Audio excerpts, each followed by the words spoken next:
Good morning. It's mid-April and I'm almost finished setting up my new vegetable garden.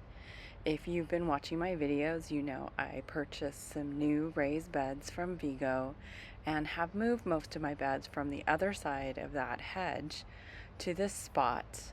And I've been filling the beds and leveling and all kinds of work, and we're about ready to start planting.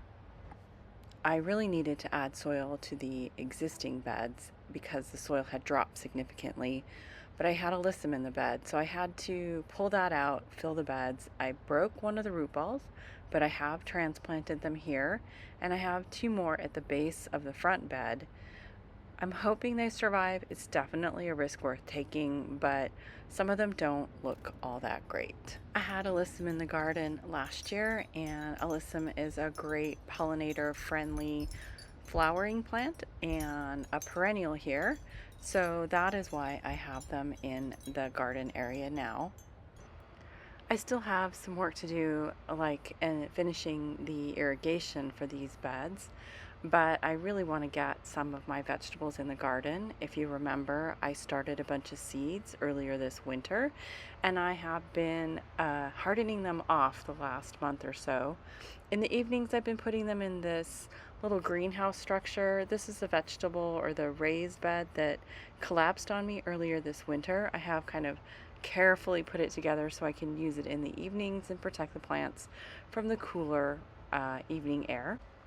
In addition to the seedlings I started from seed and the plants I have purchased at the garden center, I also tried to overwinter some peppers from last year. I had a couple of sweet peppers, a pepper I was unsure of what it was, even though I had started it from seed, and a couple of bell peppers I bought last year.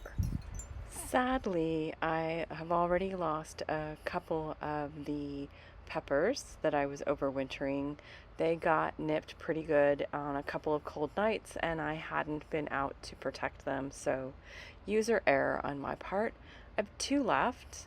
I'm unsure as to which one of the sweet peppers or the weird pepper that survived, and then I don't think the yellow bell pepper that didn't look like a yellow bell pepper from last year survived either, but you know, it was a risk worth taking. I have set up my gardens. I'm going to try and tree form the squash again this year. I've tried it on and off the last few years and always struggle with it.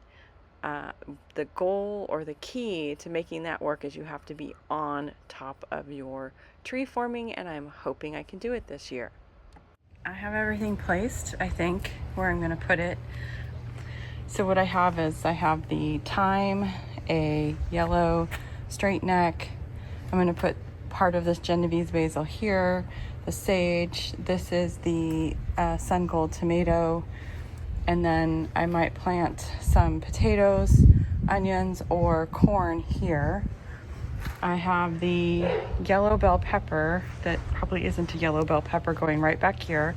I plan to do a hill of Armenian cucumber. I put the dill and a yellow straight neck there. In this bed I have the shiseido, the sun sugar, and a zucchini here in this space, and I plan to intermix potatoes, onions throughout these beds. And this last bed here, I have another zucchini, I have a sweetie tomato, red pepper, the patio tomato, and cilantro.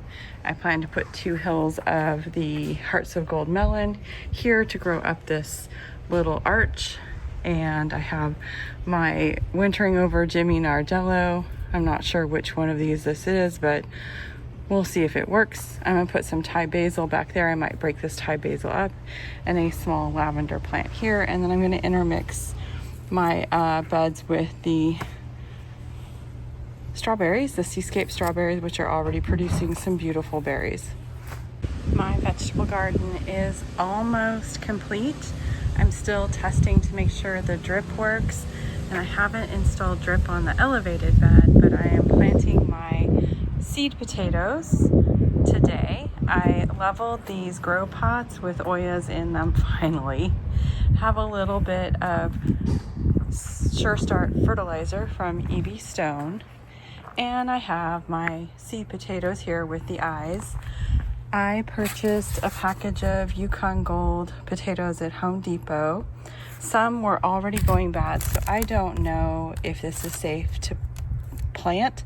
I cut it about a week ago and it's molding on the inside. I don't know if that's because I had it in the house or not, but I'm going to plant these in a separate bag from these, and we will see what happens.